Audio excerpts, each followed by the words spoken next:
High temperature for the short time period. इससे होता क्या है भाई? होता ये है कि जो मिल्क है, this is the milk protein है, राइट। अब उसके अंदर बहुत विटामिन भी हैं, राइट, तो सब कुछ है उसमें। Milk is a complete diet माना जाता है एक तरह से। तो उस मिल्क पे हो सकता है बैक्टीरियल इन्फेक्शन आए, बैक्टीरियल अटैक हो, और होता भी है। आप देखते हो ऐसे भी उसमें बैक्टीरिया होते हैं, उस बैक्टीरिया को हमें इनएक्टिवेट कर देना होता है। तो जब हम इनएक्टिवेट करते हैं तो उसके लिए क्या करते हैं, उसको इनएक्टिवेशन के लिए हमें हाई टेम्परेचर शॉर्ट टाइम के लिए देना पड़ता है। उससे क्या होता है, बैक्टीरिया इनएक्टिवेट हो जाता है एटलीस्ट 3 डेज के लिए, 4 डेज तक भी हो सकता है। और आओ देखोगे जो पैकेट होती है 2-3 दिन तक आराम से सही होती है। वही जब ज़्यादा दिन आप छोड़ देते हो और यदि उसने सही से आपने उसको रख रखाव नहीं करा है तो उसके अंदर वही बैक्टीरिया बढ़ जाती है और आप देखते हो वो दूध खराब हो जाता है, राइट। तो ये भी एक लिमिटेड पीरियड है कब तक वो स्टेराइज रहेगा, and this is called pasteurisation. This is the high temperature for the short time period. और अब बैक्टीरिया को मारने की बात हुई, स्टेरिलाइजेशन टेक्निक की बात हुई, जो किसने दिया, लुईस पास्चर ने दिया, राइट ना। इसके बाद एक और साइंटिस्ट आते हैं, लिस्टर। लिस्टर ने जो स्टेरिलाइजेशन करा, उस स्टेरिलाइजेशन में उन्होंने और इसी काम को और एडवांस करा। जैसे हम स्टेरिलाइजेशन करते हैं भोजन के लिए, स्टेरिलाइजेशन के काम हुए, है ना। लिस्टर ने एक और खोजा था जिसको हम बोलते हैं L form of bacteria. Bacteria जिसके सेल वॉल नहीं थे, जिसको बोलते हैं वॉललेस बैक्टीरिया। जनरल बैक्टीरिया के पास सेल वॉल होता है, लेकिन जो एल फॉर्म है उसके पास क्या होता है, वहाँ वॉल नहीं होता। तो मैंने बोला था ना 4 से 5 ऐसे साइंटिस्ट हैं जो आपके एग्जाम में आ सकते हैं, राइट। ओके, फाइनल फिर से डिवीजन। पहला, yes, Ehrenberg coined the term bacteria. दूसरा, एंटोनी वॉन लीवेनहॉक, जिन्होंने बैक्टीरिया को बारिश के पानी से लिया, वर्षा की पानी से लिया, अपने टूथस्कम से निकाला और एनिमलक्यूल टर्मिनोलॉजी रखी, जिसको हम फादर ऑफ माइक्रोबायोलॉजी भी बोलते हैं, बैक्टीरियोलॉजी भी बोलते हैं, right. Then we studied about the Robert Koch, जिसने कॉच पोस्टुलेट्स दिया। इन्होंने सबसे पहली बार बैक्टीरिया को कल्चर किया और सबसे पहले बैक्टीरिया को किल किसने किया, यस, लुईस पास्चर। इसीलिए इनको क्या बोला गया, हंटर ऑफ माइक्रोब्स कहा गया। ये हंटरिंग की है, उसके शिकार किया, उसका इन्होंने किल किया उन्होंने, that's why called Hunter of microbes, clear. तो इस तरीके से, और इसीलिए इन्हें फादर ऑफ इंडस्ट्रियल माइक्रोबायोलॉजी के नाम से भी जानते हैं। वैसे हम रॉबर्ट कॉच को फादर ऑफ मॉडर्न माइक्रोबायोलॉजी भी बोलते हैं। So this is all about the scientists associated to bacteria. Fine? Is it clear? Good. अब आइए बात करते हैं, इसके अलावा जैसे मैंने बताया था साइंटिस्ट के बाद हम पढ़ेंगे बैक्टीरिया में जो सेलुलर अपेंडेजेस हैं उसकी बात करेंगे। अब ये बैक्टीरिया में सेलुलर अपेंडेजेस कौन कौन से हैं, नाम सुना होगा आपने, याद कीजिए। एक वर्ड हम लोग यूज करते हैं, यस, क्या यूज करते हैं, वी यूज फ्लैजिला, याद आ रहा है, वी यूज सीलिया, हाँ, वी यूज पिलाई और वी यूज फिम्ब्री। ये ऐसे टर्मिनोलॉजी हैं जो हम यूज करते हैं सेलुलर अपेंडेजेस में। तो आइए हम बात करते हैं बैक्टीरिया के अंदर जो सेलुलर अपेंडेजेस है उसमें क्या क्या कहा गया और कितने इंपॉर्टेंट है ये सब। So we are talking about cellular appendages of bacteria, cellular appendages of bacteria. देखिए, यदि आप सेलुलर अपेंडेजेस की बात करेंगे तो टोटल हमारे पास 3 इंपॉर्टेंट आएंगे। First we have is flagella. Yes, this is very common. Flagella, singular flagellum, जिसकी चर्चा कल कर रहे थे हम लोग। हमने देखा था कॉकस वाले में फ्लैजेला नहीं था, नॉन मोटाइल था। हमने देखा था बैसिलस वाले में फ्लैजेला था, कुछ में नहीं भी हो सकता था। That was coccus is the motile as well as non motile, so it's most common, right. याद कीजिए स्पाइरलम में फ्लैजेला दोनों तरफ था, ऊपर भी नीचे भी, टफ में था, ग्रुप में था, और वाइब्रियो में जो कोरोना कोज करता है उसमें एक फ्लैजेला था, इसलिए उसको मोनोफ्लैजेलेट्स कहते हैं। याद आया? अब आइए, इसके अलावा है pili, and the last and third one is fimbriae. अब आप ध्यान दें, so we have this important 3 types of the cellular appendages. अब इनके बारे में डिटेल समझते हैं। क्या कहा गया? फ्लैजेला के बारे में यदि मैं सबसे पहले बात करूं इसके ओरिजिन को लेके, कैसे ओरिजिनेट हुआ, तो आप देखो, मानते हैं कि यहाँ पे दोनों इन्वॉल्व है, सेल वॉल भी इन्वॉल्व है और सेल मेम्ब्रेन भी इन्वॉल्व है। इसका मतलब इनकी ओरिजिन से दोनों इन्वॉल्वमेंट है, दोनों ही इन्वॉल्व हैं, याद रखना है, राइट। जबकि पिलाई की बात आती है तो मानते हैं ये आउटग्रोथ है किसका? सेल वॉल का। उसी तरह से फिम्ब्री भी मानते हैं ये आउटग्रोथ है किसका? सेल वॉल का। Is it clear? अब ये दोनों कैसे हैं, ये फ्लैजेला भी हम पढ़ेंगे डिटेल स्ट्रक्चर, उसमें समझ में आएगा। अब ये बात करते हैं, ये तो ओरिजिन्स की बात हो गई। ये ओरिजिन कैसे हैं? एक्सटर्नल हैं, बाहर की तरफ निकले हैं, इसलिए इनको क्या कहा आपने? अपेंडिसेस कहा। आइए एक डायग्राम से हम इसको समझते हैं। क्या हम लोगों ने समझा इसको? हमने ये समझा कि यदि हमारे पास ये बैक्टीरिया हो गया तो ये मैंने बाहर का बैक्टीरिया का क्या बनाया है? सेल वॉल बनाया। चलिए अच्छी बात है। अब मैं बोल रहा हूं यहाँ पे हमने इसके सेल मेम्ब्रेन बना लिए। See, this is the cell membrane of bacteria. Clear? अब मैंने ये कहा कि भाई यहाँ से यदि आपने यहाँ वाले पार्ट से ऐसे करके निकाला है कोई structure, then this very filament structure is nothing rather flagella. तो अब देखो, इसकी ओरिजिन दोनों से इन्वॉल्व है, सेल वॉल भी इन्वॉल्व है और सेल मेम्ब्रेन भी इन्वॉल्व है, राइट।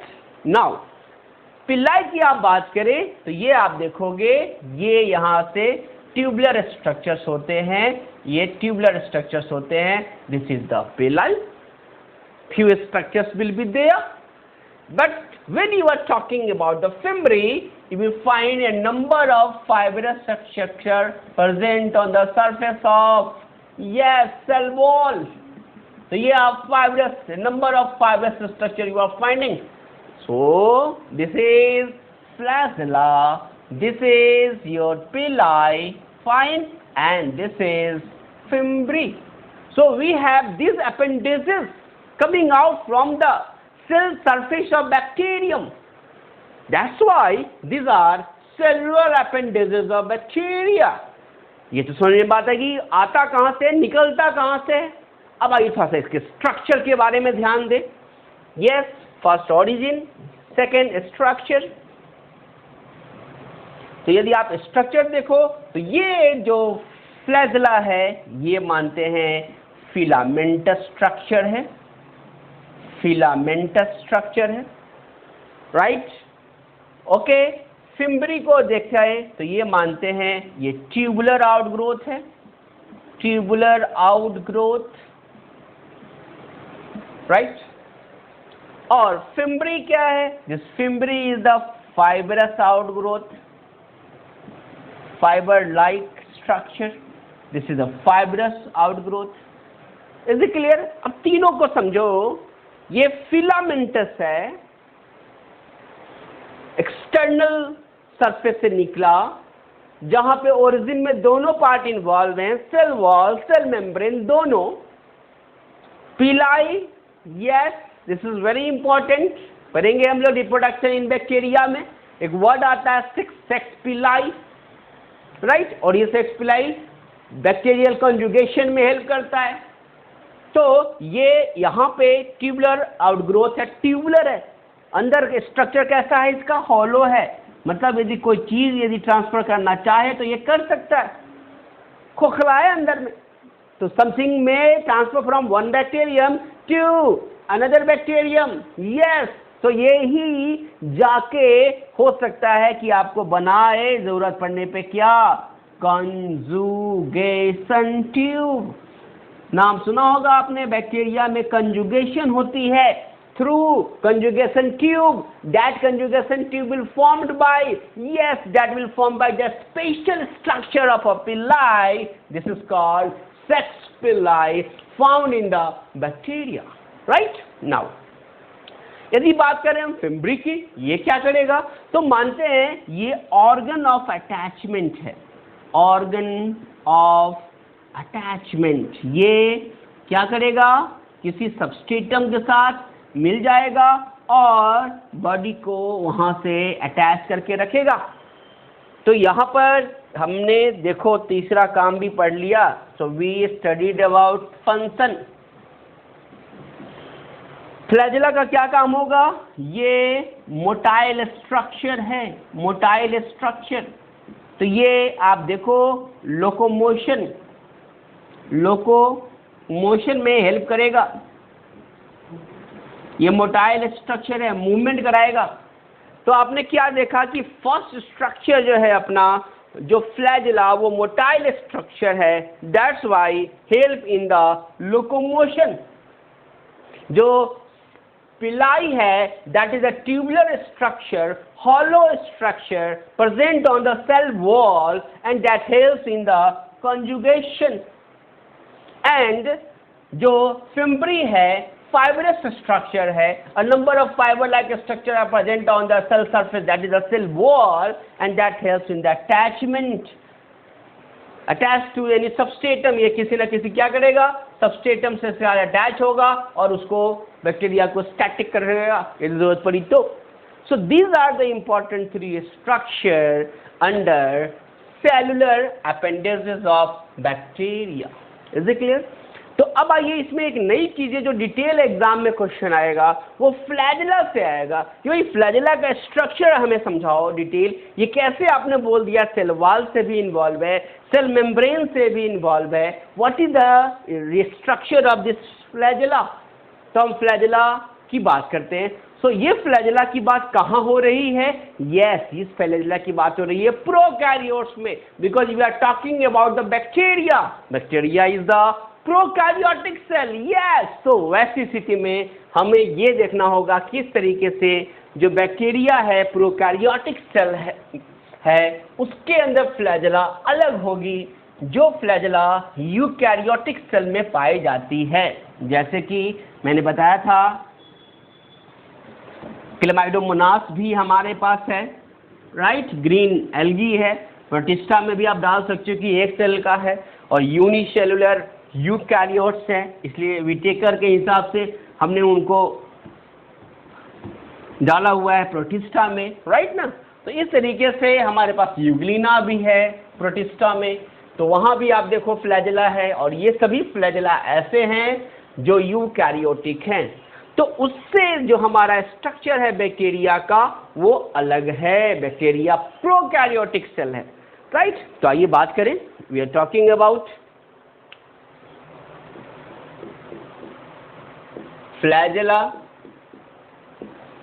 इन बैक्टीरिया। बैक्टीरिया में कैसा फ्लैजेला है, राइट। तो फ्लैजेला जैसे मैंने अभी डिस्कस करा कि है क्या flagella. Yes, just we discuss कि this is the motile structure,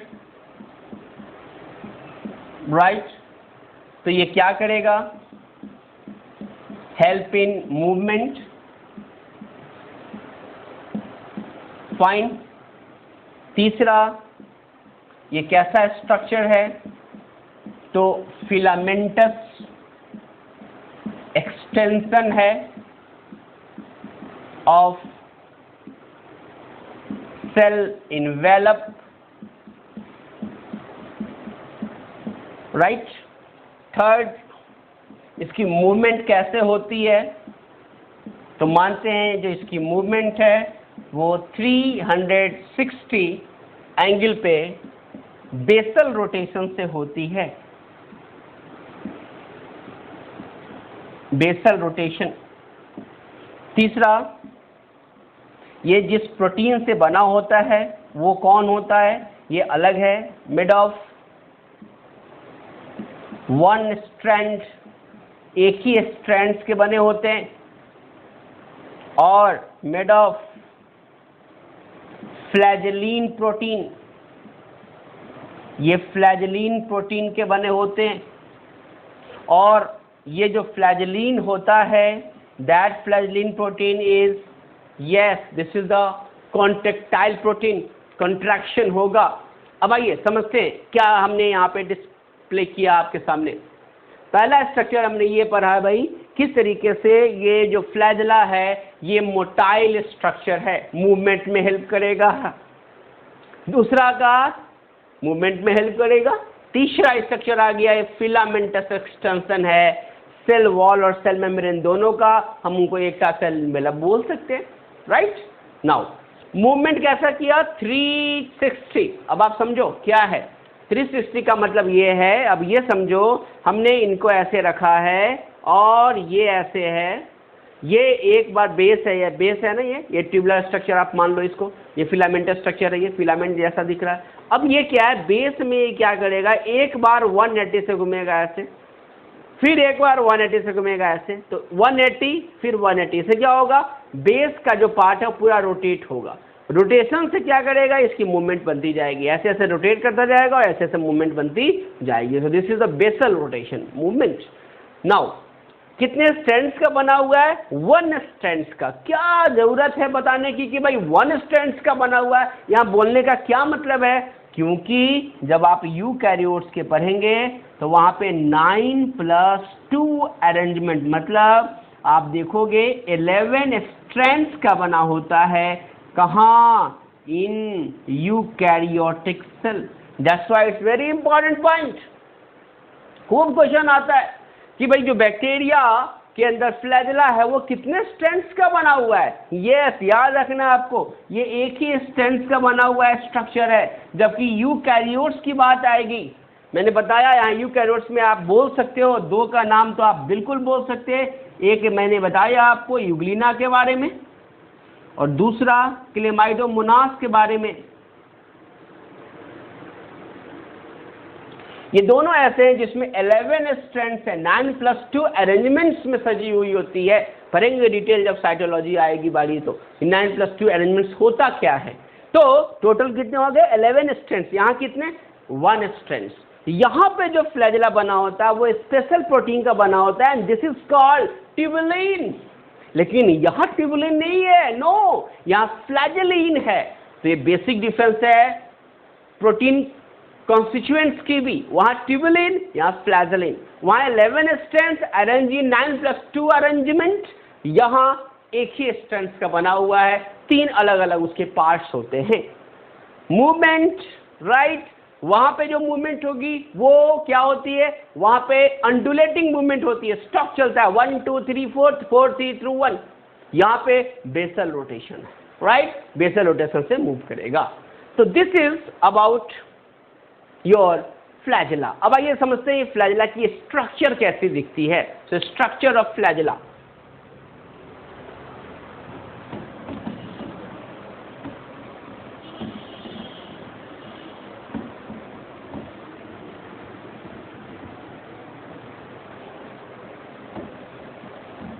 जैसा कि अभी मैंने बताया कि जो फ्लैजेला की जो स्ट्रक्चर होगी वो ट्यूबुलर, ये फिलामेंटस स्ट्रक्चर है, ट्यूबुलर पिलाई की स्ट्रक्चर है जो कॉन्जुगेशन में हेल्प करा।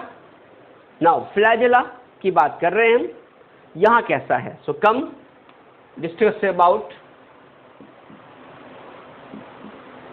Structure of bacterial flagella. Yes, total यदि आप